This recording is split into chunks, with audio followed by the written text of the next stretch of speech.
Hi there.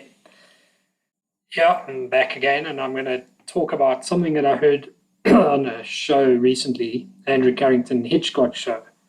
Just expand on it a bit um, in terms of dealing with root causes, which, quite honestly, is the only solution we've got. We've got to go and deal with the root causes, which is the JQ, which we've been talking about, and I've been talking about, and so many people have been talking about, but then kind of steer away from the issue, and actually they're steering themselves into our path again of all the global movements that are happening across the world, because this is a global thing as well for all of us. Whether you're in America, whether you're in South Africa, whether you're in Europe or Australia or New Zealand or Canada. So the root cause is what you got to deal with. Otherwise, you're basically wasting time. You're just going to go down the same road again and end up with the same problems. If it's not COVID-19, it's going to be riots. If it's not riots, it's going to be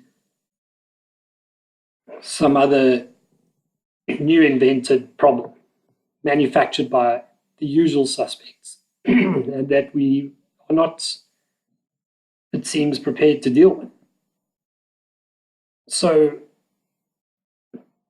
that is something that we've got to come to terms with.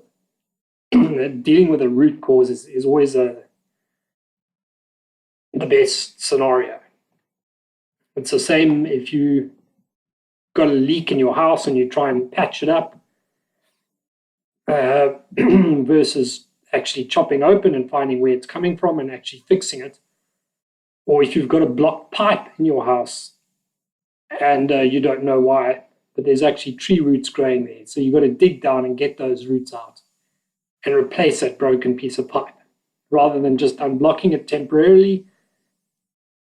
And you've got major problems again.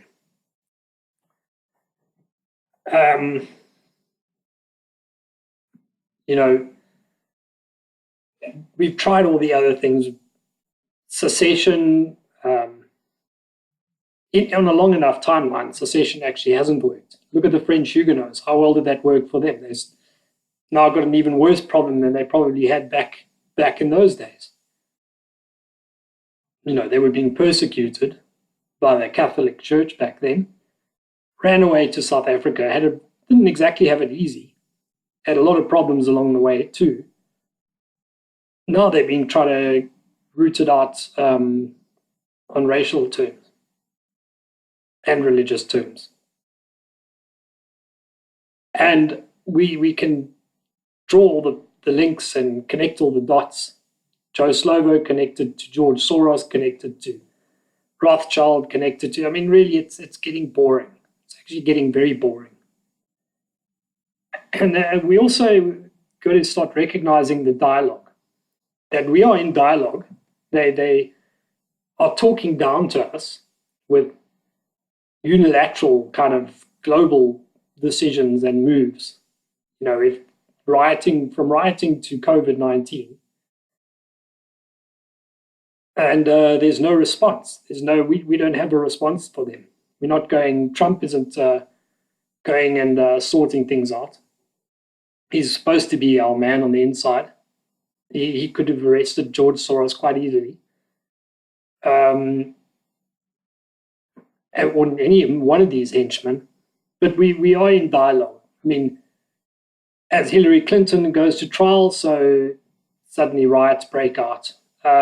Epstein thing and Ghislaine Maxwell, and suddenly it's COVID-19. They're not going to accept any kind of justice as we kind of have in our society. They're not going to accept not being allowed to fuck our girls and basically put them up in prostitution and pornography and all over the world, in human trafficking, and paid for billionaire pedophile islands, and they think that this is their right. And until they're dealt with, we're wasting our time. We totally just, it's ridiculous. You don't know, these bombs are getting lobbed over the wall, and you don't know who's lobbing them. You're not going and dealing with the problem. Or you do know, but you're not going and dealing with the problem. It doesn't make any sense. You've got to deal with the root cause and go and get those individuals that are the top individuals, right to the very, very top. And it's got to be done. Otherwise, you're going to have the same problems again and again and again. And they're actually going to wind things up much worse than what they are. So that's my message for today, and that's about all. And I'll catch you again.